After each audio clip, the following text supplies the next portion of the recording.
दादरी नगर पालिका में नवीन मंडी क्षेत्र में अतिक्रमण के खिलाफ कार्रवाई की। जीटी रोड पर ठेले और फुटपाथ लगाने वालों को हटाया गया, जिससे यातायात सुचारू हो गया। अतिक्रमण करने वालों पर जुर्माना भी लगाया गया। मंडी में लगने वाले जाम से किसानों और खरीदारों को राहत मिलेगी और आवागमन आसान हो जाएगा।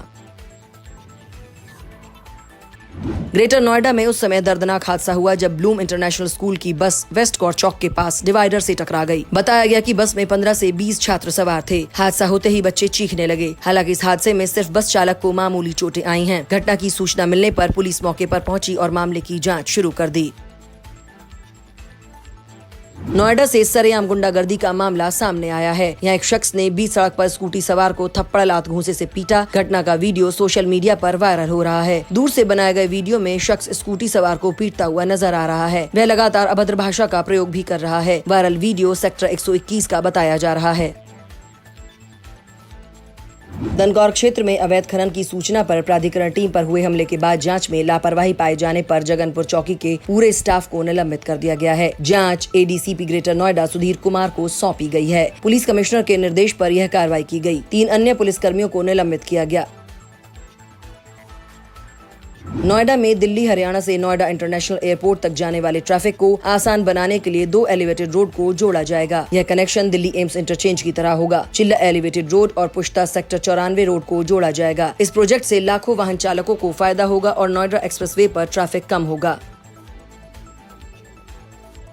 ग्रेटर नोएडा में मेडिकल डिवाइस पार्क का विस्तार अब 350 से 500 एकड़ में होगा, जिससे अधिक कंपनियों को जमीन मिल सके। जून में इंडिया मेडटेक एक्सपो 2025 में इसका प्रचार होगा, जिसमें 200 कंपनियों के भाग लेने की संभावना है। इस विस्तार से अब 500 एकड़ में विकसित MDP और चिकित्सा उपकरणों का हब बनेगा।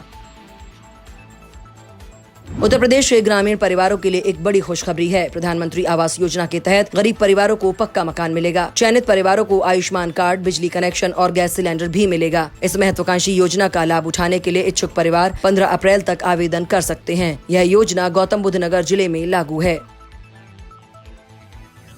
नोएडा में NCR ने अपनी खास पहचान बना ली है। बेहतर कनेक्टिविटी, इंफ्रास्ट्रक्चर डेवलपमेंट और लाइफस्टाइल की वजह से दिल्ली गुरुग्राम से लोग यहां बसना चाहते हैं। 2031 तक यहां की आबादी 25 लाख होने का अनुमान है। नोएडा IT, मोबाइल मैन्युफैक्चरिंग और थीम पार्क का हब बनता जा रहा है, जो इसे रहने के लिए आकर्षक शहर बनाता है। ग्रेटर नोएडा वेस्ट के गौरसिटी 1 में एवेन्यू फोर्ट सोसाइटी के निवासियों ने AOA पर अनियमितताओं का आरोप लगाया है। निवासियों के अनुसार डिफॉल्टरों को वोट का अधिकार मिला और वे चुनाव जीतकर बोर्ड में शामिल हो गए। प्रीपेड मीटर से अधिक पैसे कट रहे हैं और सोसाइटी में गंदगी फैली हुई है। निवासियों ने AOA पर फंड के गबन और पारदर्शिता की कमी का आरोप लगाया है। केंद्रीय कपड़ा मंत्री गिरिराज सिंह ने कहा कि हस्तशिल्प क्षेत्र छोटे कारीगरों को रोजगार देता है और देश को आर्थिक और सामाजिक रूप से मजबूत बनाता है। उन्होंने कहा कि 45,000 करोड़ रुपए के हस्तशिल्प उत्पादों का निर्यात होता है। भारत हस्तशिल्प एवं उपहार मेले में 3,000 प्रदर्शक और 5,000 खरीदार आए हैं, जहां 8,000 करोड़ रुपए के कारोबार की उम्मीद है।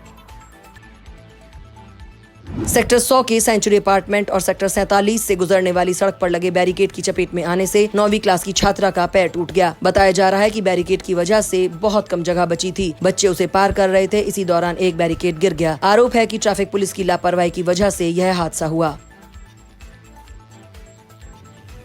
उत्तर प्रदेश राज्य महिला आयोग की सदस्य मीनाक्षी भराला ने कलेक्ट्रेट सभागार में विभिन्न विभागों के अधिकारियों के साथ बैठक की। बैठक के दौरान उन्होंने महिलाओं से जुड़े मुद्दों पर जन सुनवाई भी की। जन सुनवाई के दौरान 19 मामले आए। विभागीय अधिकारियों के प्रयास से उन्होंने 12 मामलों का मौके पर ही निस्तारण करा दिया। साथ ही उन्होंने विभागीय अधिकारियों को अन्य मामलों का शीघ्र निस्तारण कराने के निर्देश दिए हैं।